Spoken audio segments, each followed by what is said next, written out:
Hello, I'm Manny Gonzales, and I'm speaking of stress. And the weather's starting to get cold around here. I got several layers and I'm still cold. We're at Cedar Lake, and it's a nice quiet afternoon. It's a good time to be alive. It's sunny. As I mentioned, a little crisp. However, it's good to be out and to share with you thoughts that I have regarding my presentation, my workshop titled 3 Keys to Survive a Mental Meltdown. And it's partially based on my book, Burn Your Bridges, Don't Look Back. And as I travel around and talk to people and meet people, different places we go, different places we're at, one thing that strikes me is that so many people are unsure of their lives, unsure of what they're going to do, unsure of what's happening.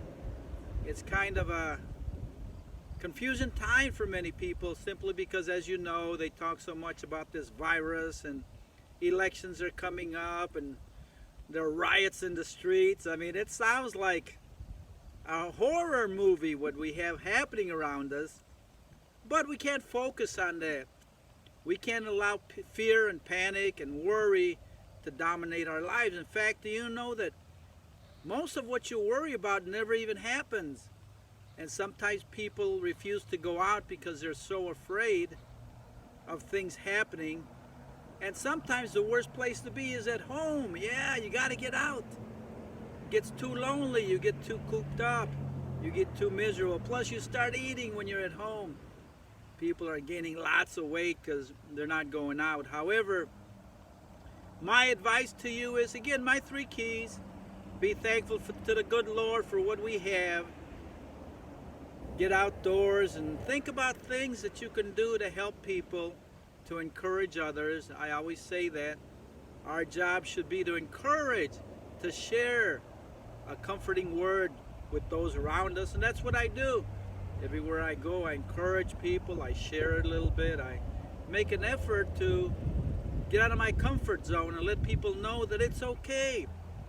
And there's people around us, as I mentioned, and as you know, that I meet every day, that are on the street, wherever, that are needing a little encouragement. And the best encouragement you can get is from the good Lord. Again, that's first key. Attending to spiritual issues. Think about things of the spirit, things that are not physical, things that matter to you, morals, ethics, what's right, how can you have a good life. That's important. Think about that and prioritize what is it you want in your life. And number 2, of course, that other key I have is laugh. It's so funny because my wife and I were just driving around, and we ended up in Cedar Lake. And she says, "What are we doing here?" I says, "You said let's go to Cedar Lake." She says, "No, I didn't." I says, "Yes, you did." What is the truth? Who knows? I thought she said Cedar Lake. She doesn't remember saying it. Maybe I dreamt it. Who knows? But it's okay. It's all good. We ended up here. So that who knows what anybody says. But again, get out and thank the good Lord and laugh. We laughed about that issue of what are we doing at Cedar Lake. And then my 3rd key is to be thankful. I thank God, number 1, for all He's done for me and the ability I have to get around. And my wife has a little knee problem, I got a little foot problem, I got a little back problem. I mean, I'm not as young as I used to be, and we can't let that stop us. We got to continue to move forward and stop looking back and enjoy life and plan and focus. What is good for you is to be out. What is good for you is to be involved with people. What is good for you is not to be so self-centered, so focused on your own stuff. Get out and visit somebody. Say your prayer. Take time to meditate, to thank the good Lord for the ability He gives you to do what you do. And remember, things could always be worse. Yesterday was a cloudy and dreary and rainy day, and today's a crisp, cold, but sunny and cloudless and beautiful day. So I thank God for today and that we can get out. Focus on what's important to you and your family. Remember, everybody's different. We all think differently.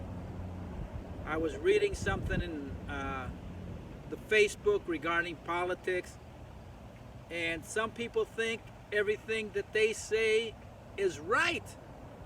They believe that their candidate is the best candidate, and they criticize and put down the other candidate. However, what makes them think that they're any better than the other candidate? It gets confusing.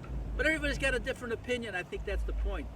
Different opinions are good, and it's good to discuss and think, and keeping in mind that we don't put our focus on a man, on a political candidate.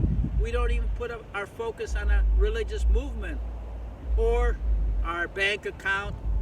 We have to put our priorities in order. Begin, as I mentioned, with the good Lord, being thankful for what you have, laughing, enjoying life, being around family, and forgiving. I always talk about forgiveness. Whatever happens today that's unpleasant, that makes me feel cranky or mean, if I carry it on till tomorrow, that doesn't help. So I've got to say, I forgive whatever it is, or whoever, including myself, my wife, my family, and move on. Too many times, too many people hold on to hurt and pain and disagreement. Even the political stuff, as I mentioned. Let it go. Who cares? Whatever's going to happen is going to happen. But the good Lord will work it all out. We have very little control when you think about it. Other than your own life, you can decide what you're going to do, where you're going to go, what you think. But you can't control what anybody else thinks or says, anything around you. So, again, think about my 3 keys to survive a mental meltdown, to avoid that worry, that panic, that fear, that paralyzation where you refuse to go or do anything. Thank God for what you have. Laugh, enjoy life. Thank you so much. God bless you. Remember, I'm Manny Gonzales. Speaking of stress, my workshop is 3 keys to survive a mental meltdown. And the book I wrote is Burn Your Bridges, Don't Look Back. God bless you again. Thank you so much. Have a wonderful day.